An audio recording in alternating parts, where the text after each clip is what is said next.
So as a practice manager, Roger, how do I know what questions to ask for informed consent? So, Jim, from my perspective as someone that defends claims on behalf of aesthetic practitioners, from my layman's perspective, it falls into two broad categories. There's what I would call the hard knowledge, i.e. what's their medication record? Are they on psychiatric medication?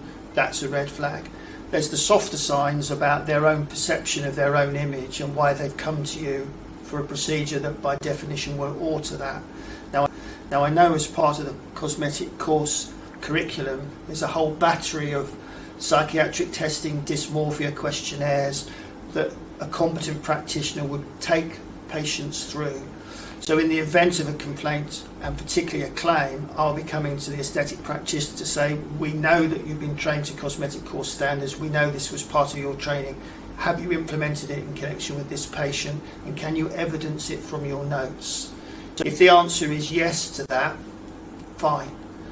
You know, the situation is primarily defensible, and we will go to the ends of the earth to defend someone in those circumstances. If the answer is no, then there's more of a vulnerability. Yeah. So Roger, I would just say, so at cosmetic courses, obviously we do train everyone going through the very formal training program. Body dysmorphic syndrome is very much at the top of the priorities, and we have computer-based systems which go through each of these, which you've helped design, haven't you, Jim?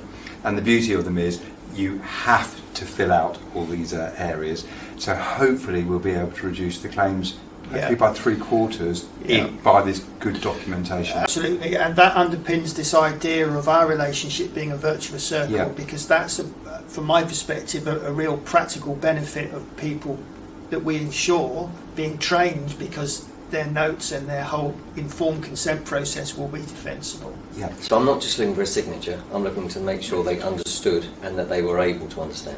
Yes, and that they've been asked the questions, they've gone through the questionnaires. The results mean that the banding from those results mean that what you've suggested by way of procedure is appropriate. Yeah, so I think the key really is, a close working relationship between trainers and insurers will give practitioners the best option to reduce their claims and their premiums and treat their patients in the best possible way. Absolutely, yeah.